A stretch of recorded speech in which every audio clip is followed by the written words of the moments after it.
My name is Anthony Ferreira. I own Wave, and also my artist name is Avgotdrip.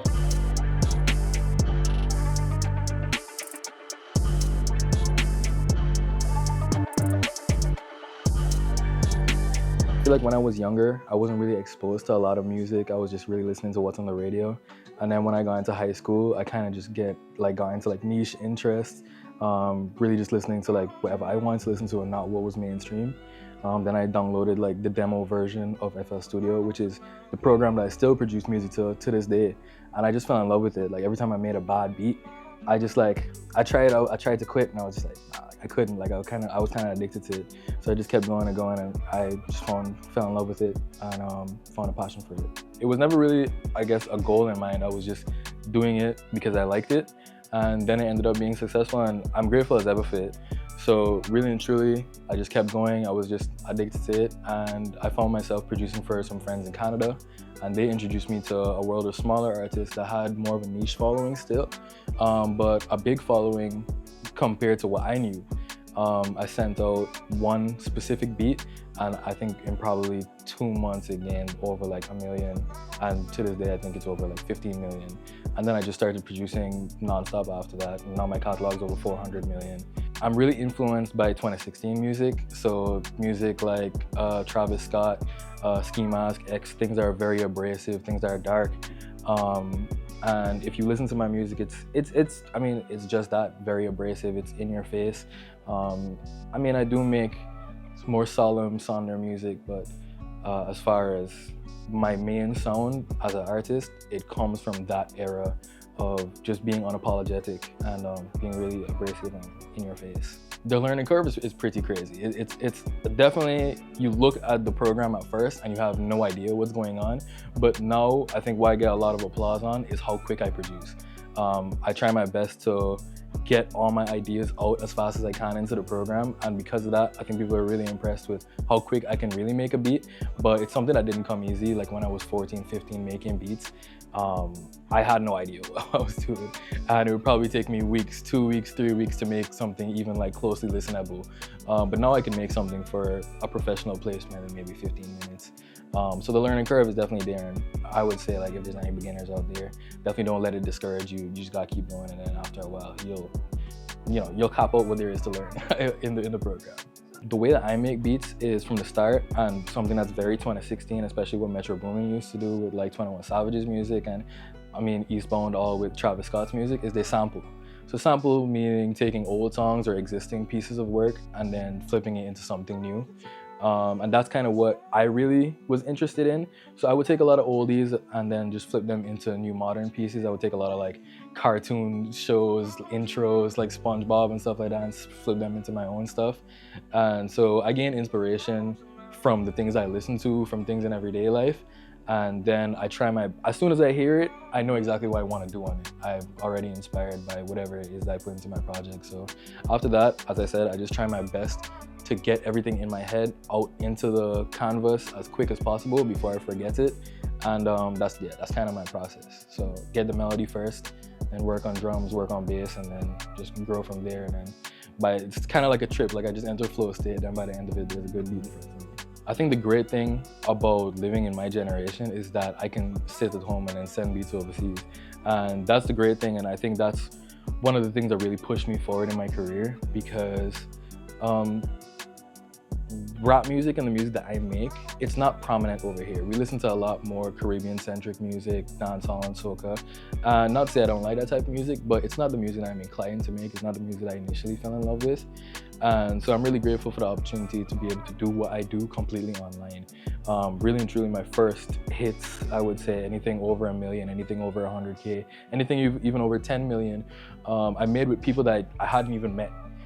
So just folks that reach out to me on Instagram, or folks that I reached out to on Instagram and just said, can I send you something? Send to their email, and then within a few months, it was maybe on the charts or something. So yeah, I really did a lot of that stuff from my bedroom. So I think Wave is probably my first taste of being known or having some form of success in the Guyanese scene.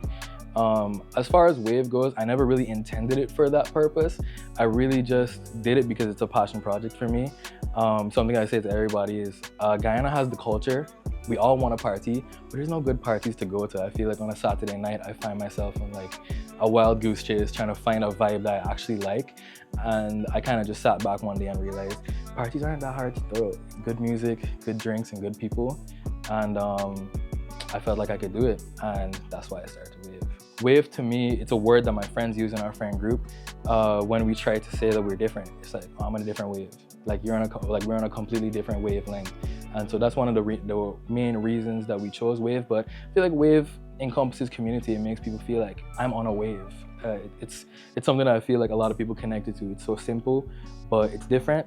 And it's a word that I think can mean so many things. And that's why I think people are gravitating towards it. So the way that I would describe Wave, it's a thematic event company. We don't just throw parties. It's like an experience. It's a movement. It's a whole reach in a community, and the folks that are involved with it, the folks that I think come to my parties, they understand that I'm really trying to do something different with the event scene over here. Oftentimes you go out to a party and sometimes you would even feel unincluded. That's why even in Wave, I don't include VIP tickets. I think the same ticket that everyone gets is the same experience that everyone should get. So if someone walks in a party with 10K versus 100K, I want them all to have a great experience. So yeah, Wave is just about bringing that real partying back. No sitting down and liming around. It's about getting up, dancing. It's about community, meeting new people, kissing a stranger, meeting friends that, you never thought you'd meet, forming friendships and building new bonds in a night. I think that's what partying really is about. So the first event was Soca and Salsa. I held that at Guyana bar on Charlotte Street. That's a bar that my friends frequent. I put everybody onto that bar. It's a fairly small space and I really used it as almost a test run. So it was kind of invite only, even though I only expected 100 people. 200 people came. I don't know how they heard of it, but it just ended up happening. I'm really grateful for it. But the spice that I kind of wanted to bring was that Wave is at the butt of it. It's a Caribbean company. We're in Guyana. I can't run away from being a Caribbean company. So the soca part was our flair, and the salsa part was Guyanese flair because they're Chilean. The folks that run it are Chilean, so shout out to Diego and them for even making that possible. The next thing was White Girl Wasted, which I know a lot more folks came out to, a lot more folks knew about, and that's what really kind of popped us off on social media. And I knew that was going to be the case because that's, from my experience as a partier, as a DJ, as a producer, that's what folks want to listen to. It's the music with the most reach.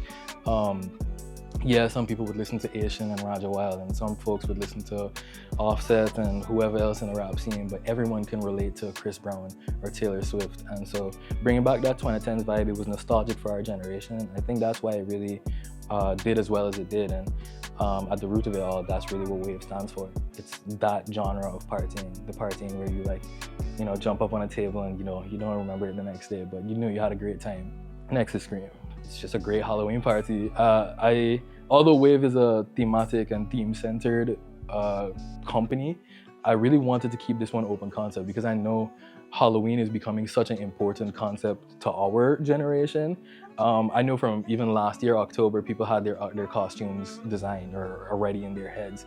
So I didn't want you to be like, you want to be an Adventure Time character and I'm telling you, you gotta come dressed as like an aquatic theme. So we kept it open theme, open concept for the costume this time and also for the music. Really what I want to create and what I'm aiming to create is the ultimate Halloween experience. You can come as whatever you want. You come and I believe that there's something for everyone at Scream. There's gonna be a horror house. I know the horror houses are mostly for kids and I'm trying to bring it to the adolescent to adult side of things. And yeah, we're gonna have beer pong and it's just gonna be overall a great time. There's nothing really holding Scream back. It's a Halloween party, the ultimate one. Scream is gonna be held on October 31st itself, so Halloween itself, what better day to choose. The last time Halloween was on a Friday was like 11 years ago and it's not gonna be another 11 years again until it's on another Friday. So I think it's the most fitting day. It's gonna be held at Black Magenta, which is formerly known as Georgetown Club. That's on Camp Street, around where Shant is. It's really hard to miss. Everyone has been loving it, and I'm loving that everyone's loving it, and I'm glad that people are understanding what we're going for. I'm glad it seems and it feels like the love and the passion I'm putting into the project, people are feeling. And yeah, the reception has been overwhelmingly positive. And even when there are critiques, you know, I'm a new business owner, taking it on the chin and learning from it and improving it the next time. So it's a space that I love. I think with entertainment and providing people music, even before I provided people partying, I think music, just as similar to partying is, it's one of those things that gives you a distraction from your everyday life. And I feel like in a way that's my contribution to society. You know, it might not be something as straightforward as being a doctor or a lawyer, but every Friday, every Saturday, after your long shifts all week, you want to be somewhere, listen to something nice, go enjoy a good experience. And that's really what I'm trying to do with Wave. And as I said, that's why I try my best to not make people feel unincluded. I try my best to make the prices not too hot. I want everybody to come, whether it's, you know, like just a regular working person, to come and enjoy our events and experience that feeling of euphoria, even if it's just for a few hours. I'm glad I get to give people a chance to have a break, a chance to, you know, have an escape from their everyday life.